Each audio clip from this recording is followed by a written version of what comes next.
Anak ng Diyos, ito ang iyong araw, at ibibigay namin ang lahat, at sa iyo ng buo.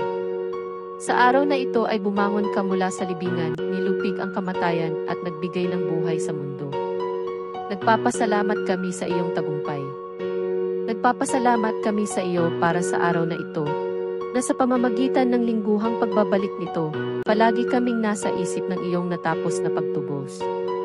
Naway gawin mo itong isang nakapagpapasiglang araw sa amin. Tulungan mo kaming panatilihin itong banal sa iyo. Bigyan mo kami ng matahimik na katahimikan sa aming mga puso. Ihanda mo kami sa madaling araw para sa pagtanggap ng pinakamayamang bagay ng iyong pag-ibig na maaaring ialay sa amin sa araw. Naway ikalat namin ang aming mga palda, habang ikaw ay nagpapaulan ng mga pagpapala. Nawa ang publiko at pribadong pagbabasa ng iyong salita ay magdala sa amin ng mga mensahe mula sa iyo na magpapayaman sa aming buhay. Naway pumasok ang iyong salita sa aming mga puso upang ito ay magpatamis at magdalisay sa lahat ng bukal ng aming buhay.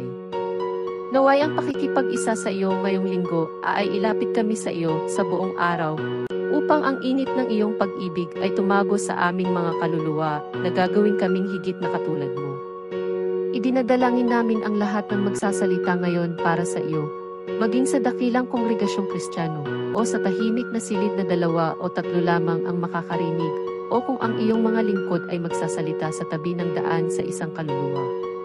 Pagpalain ang lahat ng guro sa mga Sunday School, lahat ng misyonero, lahat ng magdadala ng mensahe ng Ebanghelyo sa mga bilangguan, ospital, at asilum. Bigyan ng iyong salita ng kapangyarihan, at naway ito'y maging parang martilyo na pumuputol sa mabatong puso, o tulad ng tinig ng banayad na katahimikan, upang magdala ng kaaliwan sa mga pusong nasa kalungkutan.